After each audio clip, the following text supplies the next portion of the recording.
Hello, friends! Welcome to TroytlePower Presents the Power Playthroughs podcast with TroytlePower. I'm your host, TroytlePower, and this is the podcast where we play games in a powerful way. And today we're going to play a little bit of a game I was sent to check out here. It's just fresh out. It's called Raptor Boyfriend. A high school romance, I think, is the full title. It is a satirical visual novel, I believe, is how it's described, about finding love in high school. And also, sometimes there's dinosaurs and stuff. I don't really know much more about it than that. But we're going to find out together. TroytlePower presents the Power Playthroughs podcast with TroytlePower. It's loading. This is from Rataleka and East Asia Soft. Rataleka, one of my favorite producers of, budget weird indie games that I'm like, that was really fun for a few dollars. I like a few dollar games. Rataleka is there, Cubic is there, sometimes you is there. There's a lot of publishers putting out fun weird little games, and I'm hoping Raptor Boyfriend will be there. Title screen here, we actually don't even have a title, we just have to start loading options. And there's a individual, I think it's a girl sitting here with that 90s haircut where it's split right in the middle. And comes down to just around her ears, and she's wearing big nerdy glasses, and she looks sad. Let's check options real quick. Skip unseen text with okay, so I've just got a bunch of volume settings, text speed, auto forward time. I think we can leave all that as is and hit start. We see a suitcase on the floor, and Stella says, "It's been a while since our..." Okay, this is not... Okay. Stella says, "It's been a while since our last appointment, hasn't it, Doc?" And we see a box with a ruler and some scissors in it. "Well, I'm not gonna lie. A lot's changed." We see a nightstand. There's a small cup of water on it, a lamp, a phone. There's a bra hanging off a bedpost. I know it's kind of cliche, but... And then we see her sitting there. This is Stella. "My life didn't really start until last year. It didn't start until me and my dad moved to Lattle, this magical small town in the middle of nowhere, Ontario." She's got a little bit of a smile as she says that. "I dreamed of moving here for so long. Ever since I was a kid, I'd come to visit Grandma and go to the local camp. It was like a fantastic adventure every summer. Going back home to the lousy city felt like someone shaking me away from an amazing dream. But this time it was different. This time Lattle was going to be my home. I wish the reason we moved here wasn't because Grandma had passed on. We used to be so close. But then right before high school, me and Dad stopped coming to Lattle because... Oh, now I gotta choose. Dad and Grandma had a bad fight, or we moved too far away. No, they had a bad fight. That feels more tragic. Last time we were there, Dad and Grandma had this huge fight. It had something to do with Dad's work. I just remember being surprised that Grandma could yell that loud. She was so tiny. After that, she only called during my birthday and holidays, and her and Dad barely talked. I think Dad felt really bad about not seeing her again. It took a while for it to sink in for me. In movies, when people die, it's always so dramatic and meaningful. But other than the funeral and sadness, a lot of what you really have to deal with is a lot of paperwork. I came up here because despite all that had happened, Grandma left Dad everything. That included her house. So we moved in. I know, talk about bittersweet, right? Back then, when we first moved in, I didn't know how to feel. Dad told me that Grandma would have wanted me to enjoy my senior year, and so that's what I set out to do. I had a lot going for me. Dad let me have Grandma's old truck. I was going to a new school where I could make a good first impression, and I was in Lattle. Now I know that I haven't been great at meeting new people. Now I know that I haven't been great at meeting new people. I usually like to keep to myself. It was totally by choice, though. And the camera pulls back, and we see that she's sitting on her bed looking out a window, and the doctor that she's talking to is a little teddy bear in a suit, wearing tiny little glasses and with a little wig on his head. "Come on, Doc. Don't look at me like that." Close up of the teddy bear. "Ugh, fine. It wasn't by choice. I was a dweeb. A big fat dweebus with an L practically tattooed on my forehead. Hang on. Oh. I might have to rush home.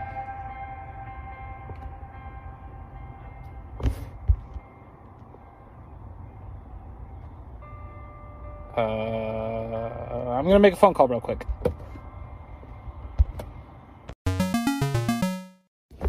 All right. Crisis averted.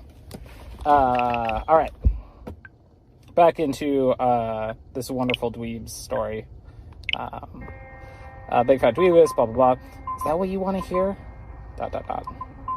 You're right, that wasn't fair. It's just, I'm still a bit sore about it. I guess I just had trouble making friends because I can choose. I was teased a lot, my best friend ditched me, or I moved schools too much. I'm gonna choose my best friend ditched me. My best friend ditched me. We were so close all the way up until 6th grade, and then, I don't know, she got cool all of a sudden or something. She stopped hanging out with me. And then it was like no one wanted to hang out with me. So yeah, Doc, I hadn't really had the best luck before, but on that day, September 15th, 1997... Oh, it's been a journey, friends. I apologize. I got cut off in the middle of a sentence there. And now it's like an hour later. But anyway, the planets must have aligned in some way that changed everything. Let me tell you about my first day at Laurel High. You see, oh, she's got long dark hair. A rocket adrift game. She's driving a truck. There's a unicorn. It's figurine on the dash. Seats are all torn up in the truck. She's wearing like a yellow sweater over overalls. Still wearing those same glasses. By Pat, Lindsay, and Titus, it said. I was on the way to Laurel High, trying desperately not to freak out about the horrifying prospect of starting a new high school during senior year. And then her in the flashback says, it's gonna be fine. Laurel's different from most places. What's the worst that can happen? I get shamed, kicked out of school, and regret my actions for the rest of my life? Her in the present says, my comforting words weren't enough to calm me down, weirdly. I need a game plan and a goal. Yes, that's it. I knew I was already under a lot of pressure, so I made a goal that felt very reasonable. I'm gonna be the coolest girl in school on the first day. Everyone will be like, you, Stella Starosta, are the coolest girl in Laurel High. It seemed pretty doable. Game plan time. All I have to do is... I only just gotta... Here's how I'm gonna do it. She's looking more and more frustrated with herself. I'll make myself into a rock star, a sex symbol, or the class clown. I'm gonna go with a rock star. I'll make myself into a rock star. I'll be so rad and say things like, that's killer, and stuff. Maybe I'll learn the guitar. Or just use nature's instrument, the voice. Yeah, I'll sing cool songs about sex and drugs. Some people might be scandalized, but that's the price you pay for being a visionary. With a solid plan in place, I started getting closer to school. Then it hit me. What if I run into Taylor? I didn't know how to feel about that. Ooh, who's Taylor? Cut back to the present. Taylor was my camp friend. I hadn't seen him since I was 13. We used to write each other in between summers.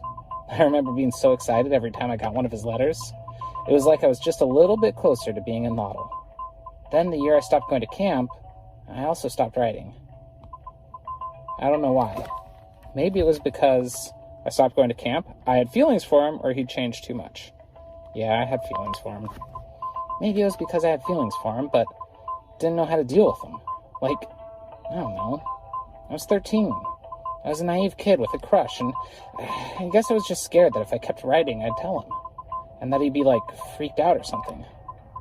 I knew I had to focus through. Whether I ran into Taylor or not, first things first. I needed to become a rock star. Cute. Episode 1. Welcome to Ladle.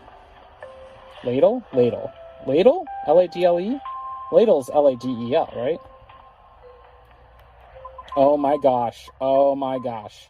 Let me tell you about her outfit. After going to the office to get registered, I went to find my locker. She's wearing short overalls and a yellow fanny pack with a yellow jacket over it and then a blue backpack. It's just the yellow the yellow overall, or the brown, jeez, the blue overall shorts with the fanny pack is such a good look, by which I mean a terrible look. I was supposed to meet a class representative who was going to show me around Ladle High. They said they would meet me by my locker. And I see her standing next to her locker and says, I guess this is it. It had something leaking out of it. Yep, that's the locker I would get. Well, might as well put my stuff in there.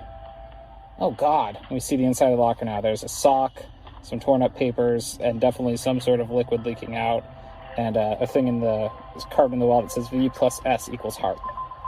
This locker smells like death. The smell was so potent that it made my eyes water.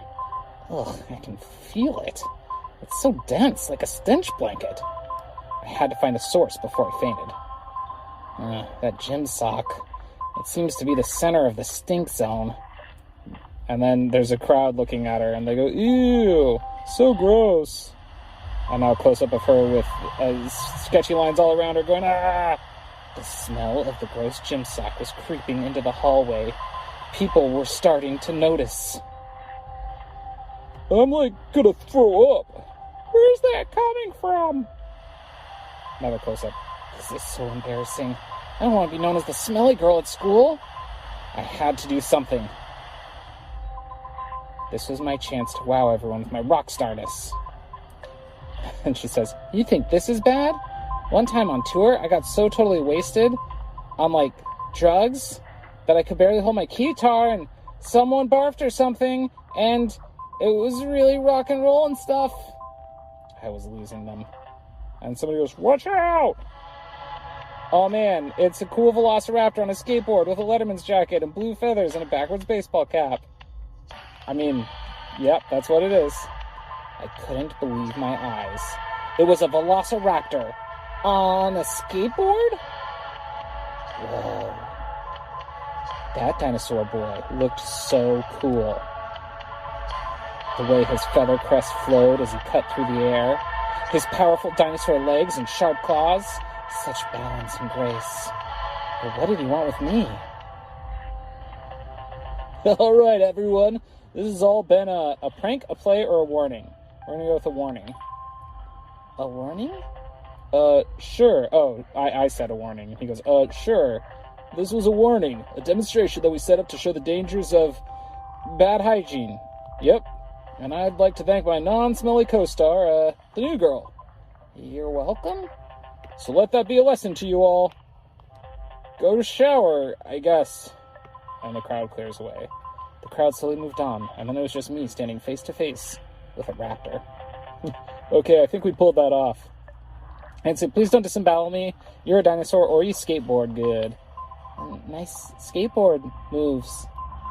You sure know how to do the skateboarding with the jumps and whatnot. You're good at that. She's blushing, of course. Thanks. You... Look, I know it's a lot to take in. Yes, I am a skateboarding velociraptor. No, I'm not here to eat you. I'm actually pretty partial to pizza, spaghetti, and small amphibians. Not some pretty new girl at school. Oh, my wife's here. That's the end. Goodbye, friends. Until next time, tap it for the best. Blah, blah, blah, blah.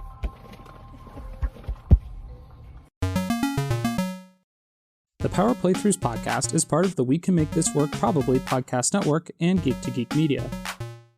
Visit TroytlePower.com to find more of my nonsense, links to both networks, and the Patreon where you can support the show.